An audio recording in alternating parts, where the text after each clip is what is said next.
Seigneur, ta parole est grande, elle demeure à jamais. Ta parole est infaillible, rien ne peut la supprimer. Bienvenue, chers téléspectateurs, je vous souhaite la bienvenue ainsi qu'à tous nos téléspectateurs dans le monde entier dans un nouvel épisode de notre émission quotidienne d'études Toute la Bible. Nous sommes toujours dans le livre du Lévitique, l'un des 5 livres de Moïse, l'un des livres de l'Ancien Testament. Nous sommes arrivés dans notre étude à la dernière partie du chapitre 13 et au chapitre 14. Dans l'épisode d'aujourd'hui, nous parlerons de la lèpre des vêtements, puis de la purification de la lèpre ou du lépreux. Permettez-moi au début de l'épisode d'accueillir notre invité, le frère Youssef Riyad. Bienvenue, frère Merci, Youssef. frère Riyad. Nous accueillons aussi nos invités, soyez les bienvenus. Frère Youssef, nous avons parlé dans l'épisode dernier de la plaie de lèpre, telle qu'elle apparaît dans la peau de l'homme. Aujourd'hui, permettez-moi de lire quelques versets du chapitre 13 et de revenir vers vous avec une question, à partir du verset 47, Lévitique 13, 47.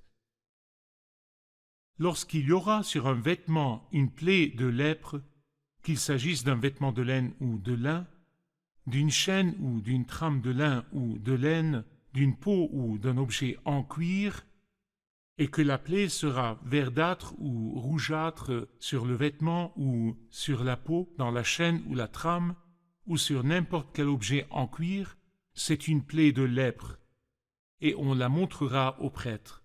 Le prêtre examinera la plaie et enfermera pendant 7 jours ce qui en est attaqué. Il examinera la plaie le 7e jour. Si la plaie s'est étendue sur le vêtement, dans la chaîne ou la trame, sur la peau ou l'objet en cuir, c'est une plaie de lèpre durable.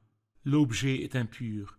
Le prêtre brûlera le vêtement, la chaîne ou la trame de laine ou de lin, l'objet en cuir sur lequel se trouve la plaie, car c'est une lèpre durable.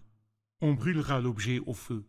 Mais si le prêtre voit que la plaie ne s'est pas étendue sur le vêtement, la chaîne, la trame ou l'objet en cuir, il ordonnera de laver ce qui est attaqué de la plaie, et il l'enfermera une 2e fois pendant 7 jours. Le prêtre examinera la plaie après qu'elle aura été lavée. Si la plaie n'a pas changé d'aspect et ne s'est pas étendue, l'objet est impur. On le brûlera au feu. C'est une partie de l'endroit ou de l'envers qui a été rongée. Si le prêtre voit que la plaie est devenue pâle une fois lavée, il l'arrachera du vêtement ou de la peau, de la chaîne ou de la trame.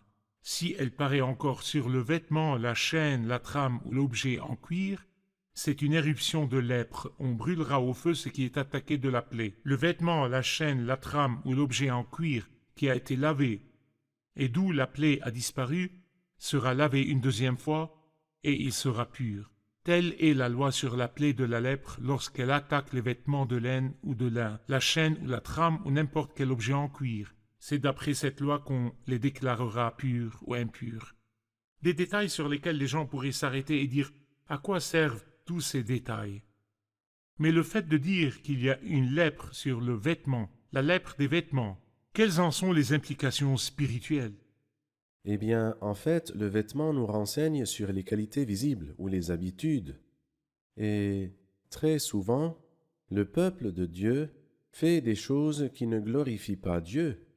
Est-ce que cela est possible? Oui, malheureusement, cela arrive. Il nous dit dans 1 Corinthiens 5, si quelqu'un qui, tout en se disant votre frère, vit dans l'immoralité sexuelle et est toujours désireux de posséder plus, calomniateur, remarquez qu'il ne dit pas à calomnier, mais il dit calomniateur. Et cela signifie justement que l'action est continue. Cette particularité caractérise cet homme. C'est pourquoi le vêtement de l'extérieur est ce que les gens voient en moi. Les gens voient les vêtements que je mets. Alors ceci dépeint les habitudes, le caractère et les qualités qui devraient être justement compatibles avec Dieu qui est saint. Et sinon, la solution serait de le brûler. Une expression très puissante que nous lisons plus d'une fois. Par exemple, dans le verset 52, on brûlera l'objet au feu. Et une 2e fois, dans le verset 57, il dit on brûlera au feu. Alors donc, pas de tolérance envers quelque chose qui ne glorifie pas Dieu. Et l'homme qui a des traits qui ne glorifient pas Dieu, d'après 1 Corinthiens chapitre 5, il dit « Chassez le méchant du milieu de vous ». Frère Youssef, allons au chapitre 14 qui parle de la purification de la lèpre. Quand est-ce que le lépreux était-il purifié et comment était-il purifié? Oui, Je vais lire quelques versets puis revenir vers vous avec une question. allez-y. L'Éternel dit à Moïse, « Voici quelle sera la loi sur le lépreux pour le jour de sa purification. On l'amènera devant le prêtre. Le prêtre sortira du camp et examinera le lépreux. Si le lépreux est guéri de la plaie de la lèpre, le prêtre ordonnera que l'on prenne pour celui qui doit être purifié 2 oiseaux vivants et purs, du bois de cèdre, du cramoisi et de l'hysope. Le prêtre ordonnera qu'on égorge l'un des oiseaux sur un vase de terre sur de l'eau vive. Il prendra l'oiseau vivant, le bois de cèdre, le cramoisi et l'hysope, et il les trempera avec l'oiseau vivant dans le sang de l'oiseau égorgé sur l'eau vive. Il fera 7 fois l'aspersion sur celui qui doit être purifié de la lèpre, puis il le déclarera pur et lâchera l'oiseau vivant dans les champs. Celui qui se purifie lavera ses vêtements, rasera tous ses poils et se baignera dans l'eau. Il sera pur. Ensuite, il pourra entrer dans le camp, mais il restera 7 jours à l'extérieur de sa tente. Frère Youssef, nous prenons une pause, puis prendrons une question des invités concernant cette lecture.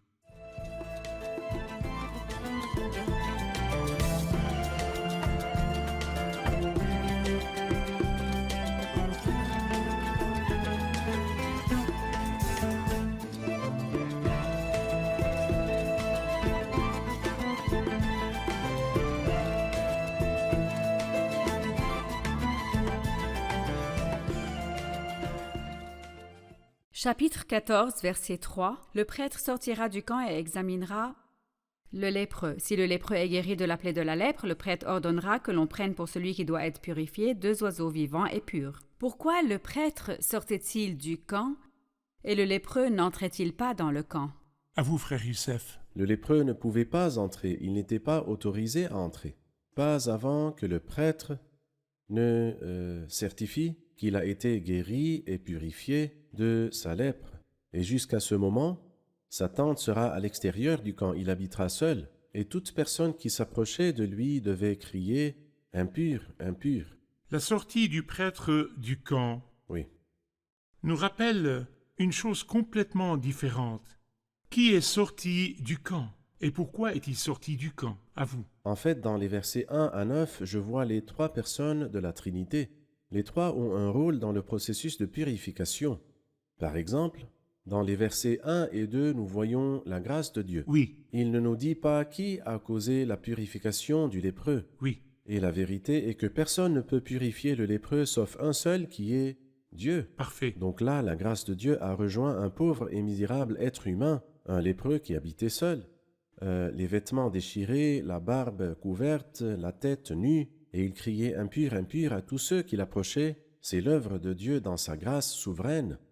Du verset 3 au verset 7, nous voyons l'œuvre du Christ, à lui soit toute la gloire. Le prêtre qui est sorti, et comme vous avez dit, nous rappelle de quelqu'un, nous rappelle sûrement du grand prêtre qui est sorti à l'extérieur du camp, et il nous était impossible de le rejoindre dans son ciel, mais il ne lui était pas impossible, à lui toute la gloire, de s'abaisser pour nous rejoindre dans notre misère, de nous rejoindre dans notre malheur. Et tous ces versets nous disent qu'il est non seulement sorti, mais ils nous disent qu'il valait moins qu'un oiseau, qu'il a été sacrifié pour nous, qu'il est ressuscité des morts. C'est l'œuvre du Christ. Et quand nous arrivons au verset 8 et 9, nous voyons l'œuvre du Saint-Esprit en nous, que la Bible appelle le renouvellement du Saint-Esprit, dans Tite, chapitre 3. Alors donc la grâce de Dieu a rejoint ce misérable. Et l'œuvre du Christ, le prêtre, l'oiseau qui a été égorgé et qui est ressuscité. Et puis l'œuvre de l'Esprit Saint qui régénère et renouvelle cet homme malheureux. Parfait. Donc la présence du lépreux à l'extérieur du camp parle de l'homme éloigné de la communion avec Dieu. L'homme, dans Oui. ses péchés, loin de la relation avec Dieu, C'est vrai. et le traitement est que le prêtre sorte Oui. dehors. Jésus est sorti en portant sa croix hors des murailles. Il est sorti à l'extérieur du camp. Et là, il est écrit qu'il fallait qu'il y ait 2 oiseaux. Oui. Un oiseau devait être égorgé et l'autre était vivant. Parlez-nous de la nécessité des 2 oiseaux. De quoi nous parlent les 2 oiseaux? Avant les 2 oiseaux, permettez-moi de dire quelque Allez-y. chose au sujet du prêtre qui est sorti. Parfait. Le premier miracle que nous lisons dans les 4 évangiles, c'est la purification du lépreux, Parfait. n'est-ce pas? C'est dans Matthieu chapitre 8. Quand nous passons à Marc 1, où se trouve l'histoire de la purification du lépreux, il y a une chose frappante qui n'apparaît que dans l'évangile de Marc. Que dit-il? Il dit au verset 45 de Marc 1, « Cependant cet homme, une fois parti, se mit à proclamer partout la nouvelle et à la propager, de sorte que Jésus ne pouvait plus entrer publiquement dans une ville, il se tenait dehors, dans des lieux déserts. Et il dit, l'on venait à lui de partout, c'est-à-dire le Christ se tenait dehors. Pourquoi? Pour que tous ceux qui sont comme ce pauvre lépreux qui Et a une été part en lui. guéri, oui, afin de leur faciliter l'accès à lui. Il n'entrait pas dans les villes parce que les lépreux ne pouvaient pas entrer dans les villes. Pour cette raison, il a pris la voie de dehors, afin que tous les pauvres misérables aient accès à lui, et pour qu'il les purifie. Vous aviez fait référence aux deux Les deux oiseaux. Les 2 oiseaux, tous les 2 symbolisent le Christ. Et c'est un symbole parmi les symboles binaires. Que veut dire symbole binaire? Cela veut dire qu'un seul symbole ne suffisait pas dans certains cas. Prenons par exemple, quand nous arrivons au Lévitique 16, 2 boucs. Un bouc tiré au sort pour Dieu et un pour Azazel. Je ne vais pas en parler avant le temps, mais nous parlerons des 2 boucs qui symbolisent tous les 2 le Christ. Par exemple, Isaac et le bélier. Qui symbolise le Christ? Est-ce Isaac qui a été lié ou le bélier qui a été égorgé? En fait, les 2 ensemble sont un symbole du Christ. Et ici 2 oiseaux. Pourquoi 2 oiseaux? Parce que l'un symbolise la mort du Christ et l'autre symbolise sa résurrection. Et ce qui Parfait. nous a purifiés, ce n'est pas seulement la mort du Christ, mais la mort du Christ et sa résurrection. C'est pourquoi un oiseau était égorgé et son sang était mis sur de l'eau, et l'oiseau vivant était trempé dans l'eau et le sang, puis lâché vers le ciel. Une image du Christ qui est retourné au ciel, emportant avec lui les traces du sang et de l'eau qui sont sorties de son côté. On mettait encore avec l'oiseau vivant, dans le sang de l'oiseau égorgé, du bois de cèdre, de l'hysope et du cramoisi. Oui. De quoi ces choses nous parlent-elles? Le bois du cèdre et l'hysope sont opposés, comme nous le comprenons de 1 Roi chapitre 4. 1 Roi chapitre 4 dit que Salomon a parlé depuis le cèdre du Liban jusqu'à l'hysope qui sort Les de la choses les muraille. plus grandes et les choses les plus petites. Exactement. C'est-à-dire, il parle de tout, et la chose la plus grande est le cèdre, et la chose la plus simple est l'hysope. Le cramoisi, c'est la vantardise. Par exemple, David, dans 2 Samuel 1, pleure Saül et dit « Filles d'Israël, pleurez sur Saül, il vous habillait d'un cramoisi magnifique, car les riches portaient le cramoisi. » Et comme si la gloire du monde et la grandeur du monde et la vanité du monde, tout cela s'est terminé dans la croix du Christ. Dans les paroles du Cantique, quand je vois la croix de celui qui est mort et a remporté la victoire, mon gain, je le vois comme une perte, et toute la gloire de l'univers une honte. Parfait. Frère Youssef, pour compléter ses idées, il dit à partir du verset 7, il fera 7 fois l'aspersion sur celui qui doit être purifié de la lèpre. Puis il le déclarera pur et lâchera l'oiseau vivant dans les champs. Et vous avez dit que l'oiseau vivant parle du Christ ressuscité. C'est vrai. Le remède est donc dans le Christ sacrifié ou le Christ qui est mort et le Christ qui est ressuscité. Parfait. Après cela, il dit, celui qui se purifie lavera ses vêtements, rasera tous ses poils et se baignera dans l'eau. Il sera pur. Ensuite, il pourra entrer dans le champ, mais il restera 7 jours à l'extérieur de sa tente. Il y a une sorte de procédure externe qui sera accomplie en lui, mais il entrera dans le camp aussi, mais il n'entrera pas dans la tente. Cela a des implications spirituelles, sûrement. Dites-les-nous. D'abord, celui qui se purifie lavera ses vêtements, rasera tous ses poils, cela veut dire un nouveau départ. L'ancien est couvert de débris. Comme je le disais au début, j'ai dit que c'était l'œuvre de Dieu du verset 1, 2 et 3, et du verset 4 au verset 8, il parle de l'œuvre du Christ, et là, il parle de l'œuvre de l'Esprit Saint. Toutes choses sont devenues Nouvelles. Les vêtements sont lavés, et les poils qui étaient à l'époque de la lèpre sont complètement rasés pour que poussent des poils qui n'ont rien à voir avec la lèpre, ni de près, ni même de loin. Et ensuite, il dit qu'il entrera dans le camp. Oh, enfin, il entrera dans le camp. Vous ne pouvez pas imaginer la joie de quelqu'un qui est privé de sa maison, du camp, et qui entrera finalement dans le camp, mais une joie avec sursis, parce qu'il n'entre pas dans sa tente. Comme si Dieu voulait qu'il passe 7 jours à témoigner de la grande œuvre de Dieu et de sa grâce absolument gratuite envers lui. Parfait. Et c'est la responsabilité de chacun qui a été sauvé d'entre nous. Allez témoigner.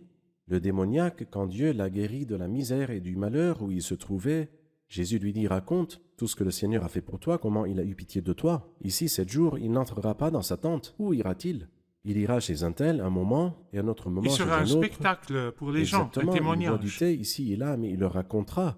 C'est la grâce de Dieu. Oh, les jours de pauvreté autrefois, quand j'habitais à l'extérieur du camp, mes vêtements déchirés, ma tête nue et ma barbe couverte. Dieu soit loué, il m'a aidé, il m'a sauvé. Grâce lui soit rendue. Ceci donc est ma chance pour témoigner parmi les multitudes, pour que tous reconnaissent la rédemption de Jésus. Parfait. Le 8e jour, on le prenait vers l'entrée de la tente de la rencontre. Oui, Mais il y a un sacrifice de culpabilité qui sera C'est vrai. offert. Sa présence à l'entrée de la tente de la rencontre, ce degré de proximité, de quoi nous parle-t-il? c'est un privilège, c'est-à-dire parce que nous sommes loin de cette ambiance, nous ne ressentons pas sa joie.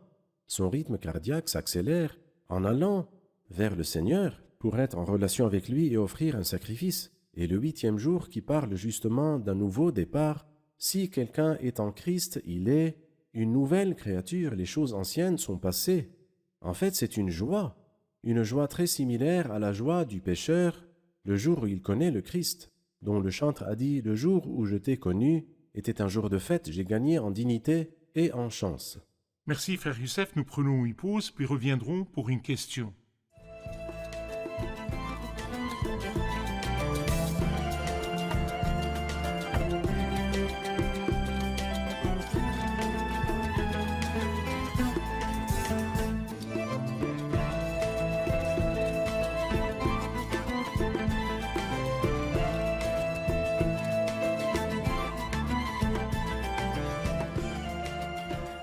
Dès le verset 12, nous voyons le sacrifice de culpabilité qui est offert pour le lépreux. À quoi cela fait référence et quelles sont les procédures que nous suivons? À vous, frère Youssef. Le sacrifice de culpabilité, comme tous les sacrifices, fait référence au Christ. Et là, la culpabilité, vu la nature juste de Dieu, il offrira un sacrifice de culpabilité. Et le sang du sacrifice de culpabilité, nous le voyons quand il nous en parle au verset 14. Le prêtre prendra du sang de la victime de culpabilité, il en mettra sur le lobe de l'oreille droite de celui qui se purifie, sur le pouce de sa main droite et sur le gros orteil de son pied droit. Et nous nous rappelons toujours La cela sanctification des prêtres. lors de la sanctification des prêtres, comme si celui qui était lépreux était devenu aujourd'hui l'un des prêtres, comme s'il l'était. Et cela nous rappelle Apocalypse 1, À celui qui nous aime à celui qui nous aime, qui nous a lavé de nos péchés par son sang et qui a fait de nous un royaume de prêtres. Et les 3 zones sont les mêmes 3 zones qui sont le lobe de l'oreille droite, le pouce de la main droite et ensuite le gros orteil du pied droit. Après avoir mis le sang, il mettait encore quelque chose d'autre au-dessus du sang, à savoir de l'huile. Et cela nous dit que non seulement nous avons été rachetés à un grand prix, mais que nos corps sont le temple de l'Esprit Saint. L'huile fait référence au Saint-Esprit. Exactement, l'huile fait référence au Saint-Esprit. C'est-à-dire que le don du Saint-Esprit est donné à l'homme Après le sang. le sang. Où Exactement. trouvons-nous cet ordre dans la Bible, frère Youssef? Eh bien, en fait, pourquoi le Saint-Esprit n'a-t-il pas été donné aux croyants de l'Ancien Testament pour qu'il habite en eux? Parce que le sacrifice expiatoire qui nous a pardonné nos péchés n'avait pas été accompli. Dans Actes chapitre 2, après que l'apôtre Pierre ait parlé de l'effusion du sang du Christ et de leur réception du pardon des péchés, changez d'attitude et que chacun de vous soit baptisé au nom de Jésus-Christ pour le pardon de vos péchés, et vous recevrez le don du Saint-Esprit.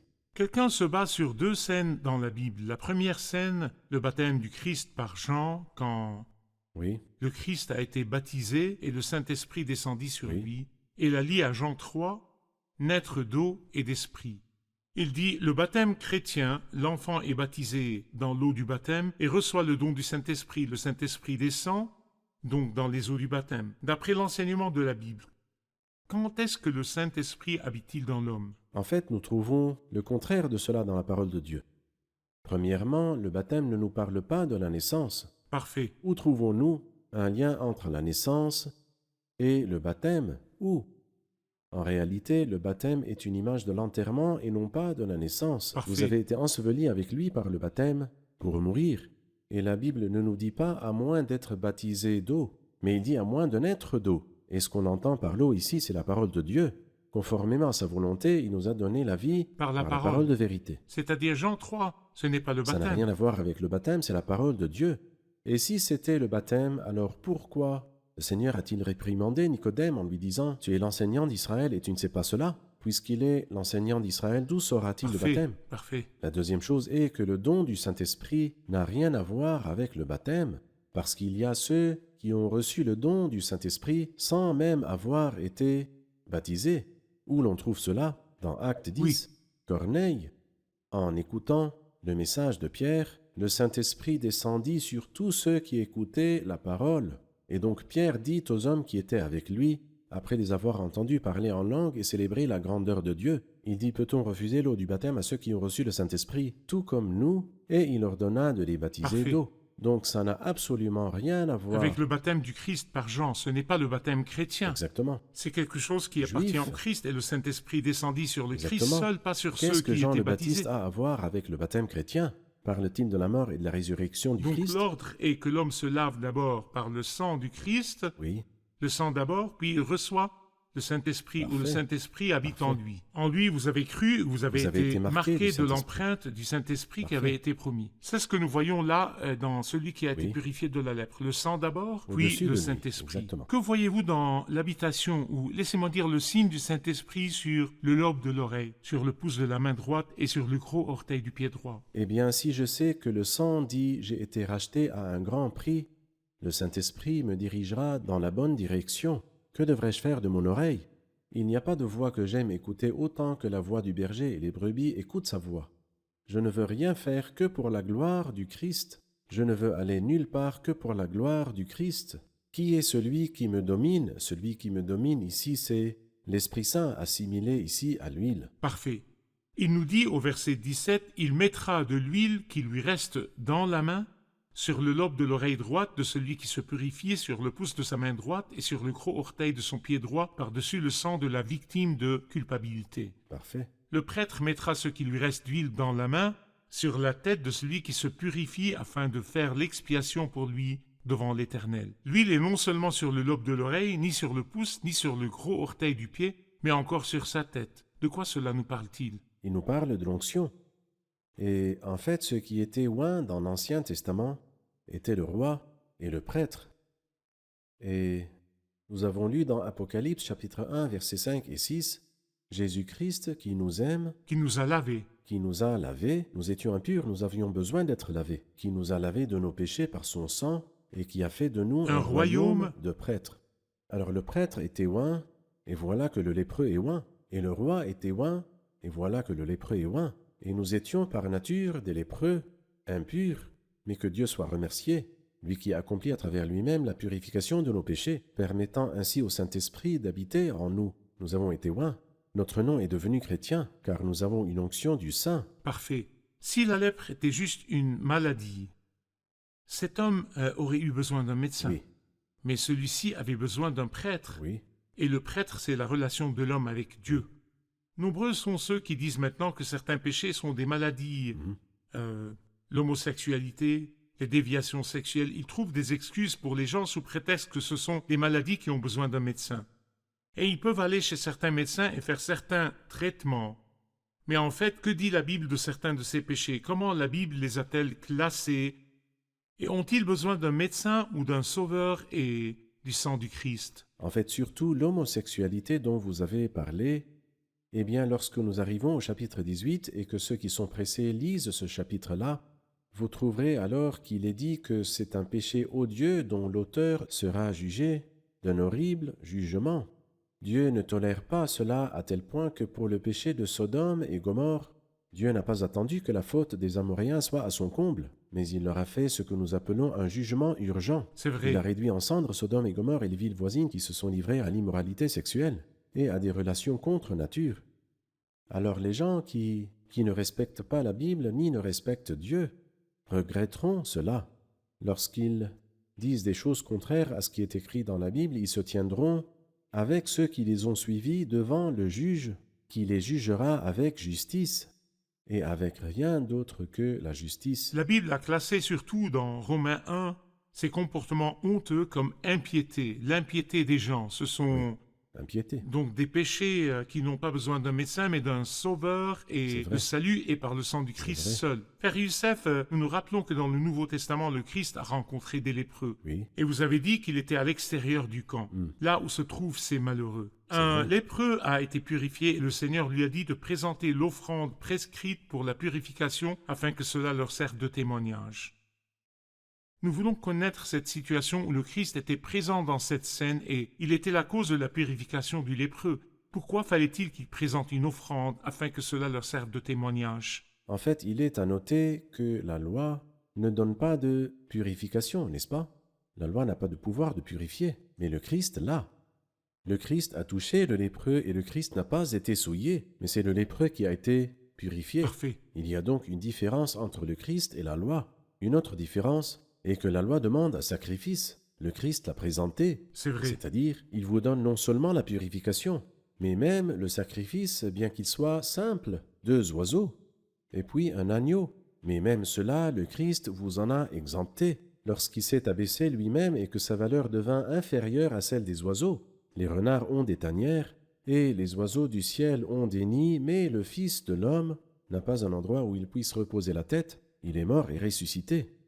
Quelle est merveilleuse la grâce dans laquelle nous tenons ferme, la grâce qui purifie le lépreux et ne l'oblige à offrir quoi que ce soit, car tout a été offert sur la croix du Christ, et cela depuis 2000 ans. N'est-ce pas une grâce qui juge nos cœurs à tous? Et certainement, quand le Seigneur lui a ordonné d'aller voir le prêtre, ce n'était pas pour un mérite chez le prêtre. Non. Il n'aura aucun rôle dans la purification. Il a été purifié avant d'aller chez le prêtre. C'est le Christ qui l'a purifié. Afin que cela leur Oui, serve de témoignage. témoignage, pour qu'ils sachent que celui qui les guérit est venu, que l'Emmanuel est arrivé. Je pense que les prêtres, tout au long de leur longue histoire, n'ont pas un cas de Bien sûr. purification de la lèpre. Bien sûr, 100%. Jamais. c'est sûr. C'est la première fois que Exactement. ça se passe comme ça, quand le Christ a ordonné à cet homme purifié d'aller voir le prêtre. Exactement. Comme si Jamais. celui qui avait le pouvoir de purifier est arrivé dans ce monde. Quand les mages sont venus se prosterner devant le roi, les grands prêtres leur ont dit à Bethléem, allez. Mais eux-mêmes, ils ne sont pas allés. Et ce lépreux qui a été guéri, il ne lui a même pas demandé qui t'a guéri, rien de cela. Il était censé demander, il était devait censé demander et savoir, chercher c'était et la aller se première fois. prosterner. Comme le lépreux s'est prosterné, il devait faire de même. Merci Frère Youssef, nous sommes arrivés à la fin de l'épisode. Il nous reste une partie très importante sur la lèpre des maisons. Nous en parlerons dans le prochain épisode. Merci Dieu vous Frère bénisse. Youssef. Chers téléspectateurs, je vous encourage à recevoir le Christ et à expérimenter la santé spirituelle, à expérimenter la pureté dans la vie. Nous nous reverrons dans le prochain épisode. Que le Seigneur soit avec vous.